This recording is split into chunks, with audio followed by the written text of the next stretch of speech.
Thank you, Mr. Hegseth. I'm looking forward to this opportunity to talk. I want to return to the incident that you referenced a minute ago that occurred in Monterey, California in October 2017. At that time, you were still married to your second wife, correct? I believe so. And you had just fathered a child by a woman who would later become your third wife, correct? Senator, I was falsely charged, fully investigated, and completely cleared.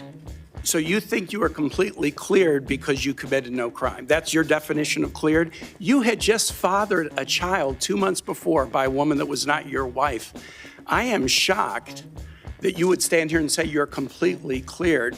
Can you so casually cheat on a second wife and cheat on the mother of a child that had been born 2 months before, and you tell us you are completely cleared? Senator, how is that a complete clear? Senator, her child's name is Gwendolyn Hope Hegseth, and she's a child of God, and she's 7 years old. And she was, and you cheated on the mother of that child less than 2 months after that daughter was born, didn't you? Those were false charges. Well, it was fully investigated, and I was completely cleared. And I am so grateful for the marriage I have to this amazing woman behind me. You've admitted that you had sex at that hotel in October 2017. You said it was consensual, isn't that correct? Anything... You've admitted that it was consensual, and you were still married, and you just had a child by another woman. Again, how do you explain your judgment? Completely false charges against me. You fully investigated, and I was completely clear. You have admitted that you had sex while you were married to wife 2 after you just had fathered a child by wife 3. You've admitted that. Now, if it had been a sexual assault, that would be disqualifying to be Secretary of Defense, wouldn't it? It was a false claim then and a false claim now. If it had been a sexual assault, that would be disqualifying to be Secretary of Defense, wouldn't it? That was a false claim. So you talking about a hypothetical. So you can't tell me whether someone who has committed a sexual assault is disqualified from being Secretary of Defense? Senator, I know in my instance, and I'm talking about my instance only, it was a false claim. But you acknowledge that you cheated on your wife and that you cheated on the woman by whom you had just fathered a child. You have admitted that. I will allow your words to speak for themselves. You're not retracting that today. That's good. I assume that in each of your weddings, you've pledged to be faithful to your wife. You've taken an oath to do that, haven't you? Senator, as I've acknowledged to everyone in this committee, I'm not a perfect person. I'm not claiming to be. But no, I just asked a simple question. You've taken an oath, like you would take an oath to be Secretary of Defense in all of your weddings to be faithful to your wife. Is that correct?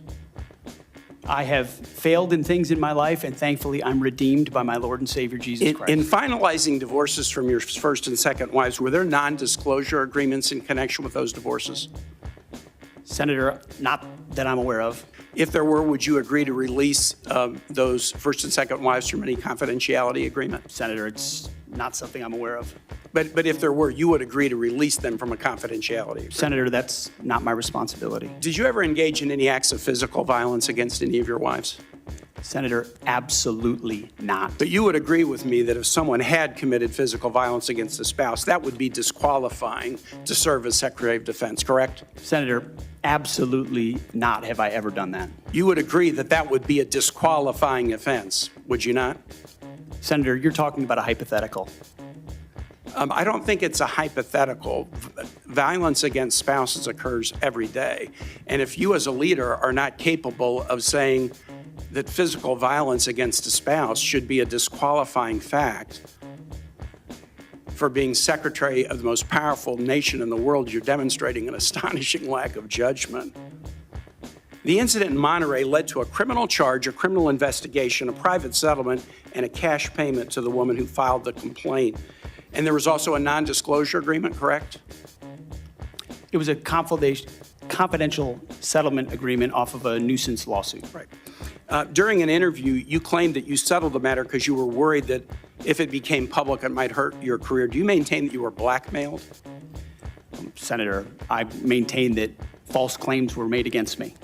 And ultimately, your attorney used the phrase. I have the opportunity to attest my innocence in those false claims. But you didn't reveal any of this to President Trump or the transition team as they were considering you to be nominated for Secretary of Defense. You didn't reveal the action. You didn't reveal the criminal complaint. You didn't reveal the criminal investigation. You didn't reveal the settlement. You didn't reveal the cash payment. Why didn't you inform the commander-in-chief and the transition team of this very relevant event?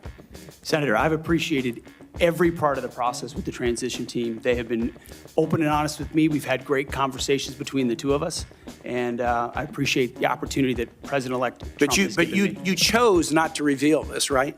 Because you knew it would hurt your chances.